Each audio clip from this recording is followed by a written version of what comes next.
पश्चिम बंगाल में विधानसभा चुनाव के लिए दोनों चरणों का मतदान हो चुका है। अब नतीजों का इंतजार है, लेकिन नतीजों से पहले ही बंगाल में माहौल गर्मा गया है। टीएमसी ने स्ट्रांग रूम में गड़बड़ी का आरोप लगाया है। मुख्यमंत्री ममता बनर्जी खुद सखावत मेमोरियल स्कूल में बने स्ट्रांग रूम पहुंची और घंटों तक अंदर रही। उन्होंने कहा कि मैं यहाँ इसलिए आई हूँ क्योंकि यहाँ ईवीएम के लिए स्ट्रांग रूम है। हमें कई जगहों पर गड़बड़ी मिली है। हालांकि पश्चिम बंगाल के मुख्य चुनाव अधिकारी मनोज कुमार अग्रवाल ने टीएमसी के आरोपों को पूरी तरह से खारिज कर दिया है। हम इसी पे आए हुए इसी के लिए ये हमारा काउंटिंग हमारा जो ईवीएम मशीन है इधर में स्टोर रूम है। तो आप लोगों को जानकारी है कि नेताजी इंडोर में सीसीटीवी पे हम पाया गया और बहुत सारे जगह में कि उधर में मैनिपुलेशन हो रहा है और बाहर का आदमी आके वो खुल रहा है, देख रहा है, पोस्टल बैलेट को इधर उधर कर रहा है। वो देखने के बाद मैंने जब देखा टीवी में तो मैंने सोचा मैं भी उधर देख के आऊँ। तो पहले तो सेंट्रल फोर्सेस मेरे को एंटर ही करने नहीं देते थे। नहीं, हमारे पास ऐसी कोई कंप्लेंट नहीं आई थी, ना कोई फोन आया था, ना कोई मैसेज आया था, हमारे कोई नहीं आया था। एक्चुअली काम भी डीओ का है या आरओ का है, हमारा काम भी नहीं है। हर एक चीज हमारे पास आए, ऐसी कोई बात भी नहीं है, हमारे पास नहीं आया था लेकिन कुछ।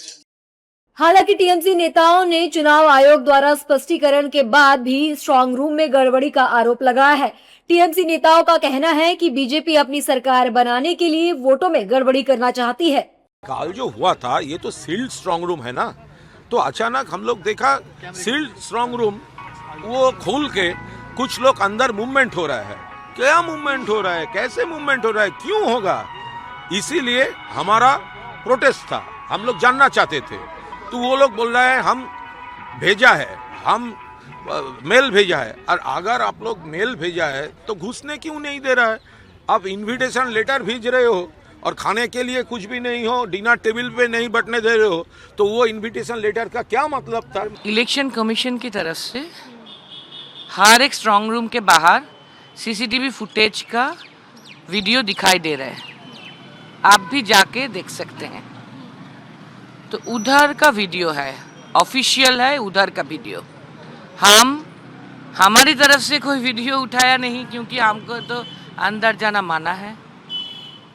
तो इलेक्शन कमीशन की तरफ से जो वीडियो फुटेज, सीसीटीवी का वीडियो फुटेज स्क्रीन में दिखाया जा रहा है वो हमने शेयर किया।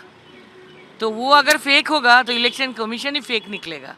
वहीं दूसरी ओर बीजेपी नेताओं ने भी ममता बनर्जी के आरोपों को पूरी तरह से नकार दिया है।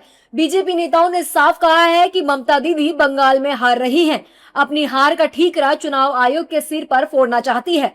ऐसा है कि हार पच नहीं रही, ये हताशा है, निराशा है, कुंठा है। और इस कुंठित मन से, घबराहट से वो धरने दे रही हैं, जबकि सीसीटीवी लगे।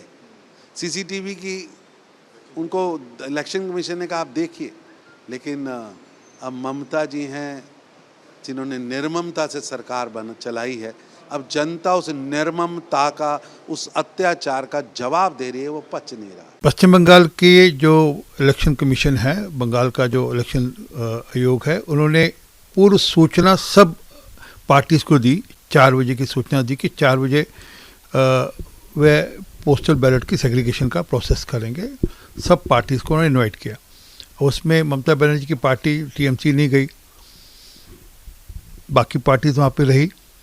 अब उसी के बीच में इन्होंने उस सारे प्रोसेस को ऐसा बताना शुरू कर दिया जैसे ईवीएम के साथ छेड़छाड़ हो रही है, और ये भवानीपुर के अंदर सारा मामला बताया जा रहा है।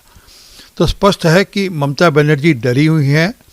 ममता बनर्जी को ये डर सता रहा है कि वह चुनाव हारेंगी, इसलिए इस प्रकार की सब हरकतें कर रही हैं, जानकर बवंडर खड़ा करने की कोशिश कर रही है। करीब 3-4 महीना से एसआईआर का नाम जब से एसआईआर पॉलिटिक्स चला, फिर चुनाव कमीशन पॉलिटिक्स चला, फिर सेंट्रल फोर्स का पॉलिटिक्स चला, अभी स्ट्रांग रूम पॉलिटिक्स। हारने वाले के पास और कोई बहाना नहीं है। 15 साल राज करने के बाद कोई पार्टी एसआईआर स्ट्रांग रूम लेके पॉलिटिक्स करता है, इसका मतलब क्या है? पार्टी हार चुकी है, एक बहाना चाहिए हारने के बाद क्या बोलना है, इसी का पटभूमि तैयार हो रही है। बता दें कि मतदान 2 चरणों में संपन्न हुआ है और वोटों की गिनती 4 मई को होनी है। चुनाव आयोग ने पुष्टि की है कि 294 सीटों वाली विधानसभा के लिए वोटों की गिनती उस दिन कड़ी सुरक्षा व्यवस्था के बीच शुरू होगी। वहीं मतगणना से पहले ही टीएमसी ने बवाल खड़ा कर दिया है।